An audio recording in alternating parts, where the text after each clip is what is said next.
મૃતક આત્માને હૃદયપૂર્વક શ્રદ્ધાંજલિ પાઠવું છું.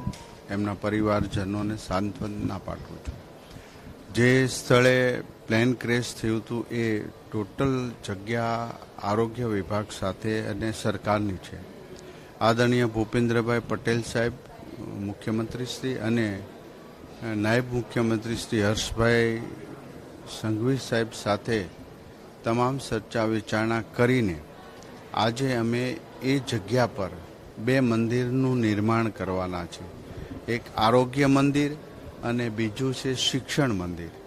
આરોગ્ય મંદિરની અંદર ત્યાં સ્પાઇન હોસ્પિટલ અને એમના સ્ટુડન્ટ્સને રહેવા માટેની એ હોસ્ટેલ, બીજી હોસ્ટેલ સુપર સ્પેશિયાલિસ્ટ ડૉક્ટરો જે બનવાના હોય એ સ્ટુડન્ટ્સ માટે એની હોસ્પિટલ અને એમના મેચ વગેરેનું ત્યાં આયોજન કરવીશું. 2 પાર્ટની અંદર આ પ્રોજેક્ટને કરવામાં આવ્યો છે. ટોટલ 500 કરોડ ઉપરની આ રકમથી અહીંયા શૈક્ષણિક મંદિર અને આરોગ્ય મંદિર નિર્માણ થશે, જે આદરણીય ભૂપેન્દ્રભાઈ પટેલ સાહેબના માર્ગદર્શન નીચે અમે આ નિર્ણય લીધો છે.